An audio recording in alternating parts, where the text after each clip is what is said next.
Malaking palaisipan kahapon sa pagdinig sa Senado, totoo ba na may private army si Pastor Apollo Quiboloy at totoo ba ang tinatawag na Angels of Death?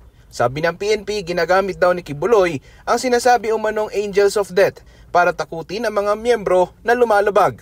These Angels of Death reportedly operate as a secretive, loyal group within the KOJC ministry capable of imposing both physical and psychological harm on those who do not comply with Quiboloy's wishes.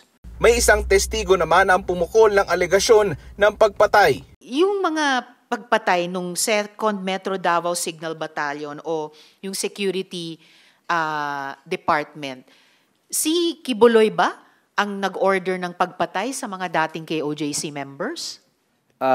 Opo, kasi yung kay Simon po kasi, nasabi nila sa amin yan. Pero sabi niya na kasi may galit daw kasi si pastor doon sa yung Jaro kasi yung lupa niya doon ayaw ibenta. Si Quiboloy itinanggi ang alegasyon ng private army, pati na ang tinatawag na Angels of Death. Pero ang PNP may pinakitang diagram bilang ebidensya sa anilay Angels of Death. On the right corner, as you can see, is Pastor Apollo Quiboloy. Based on that diagram, Madam Chairman, there are 4 na kanyang pinagkakatiwalaan ng kanyang mga instruction. If you see on the diagram, most of the instructions is coming from Ingrid, Canada. Bukod sa alegasyon ng pang-aabuso, may alegasyon din na pinakawala ng PNP hinggil sa layunin umano ni Quiboloy na tularan ang isang karakter sa Biblia.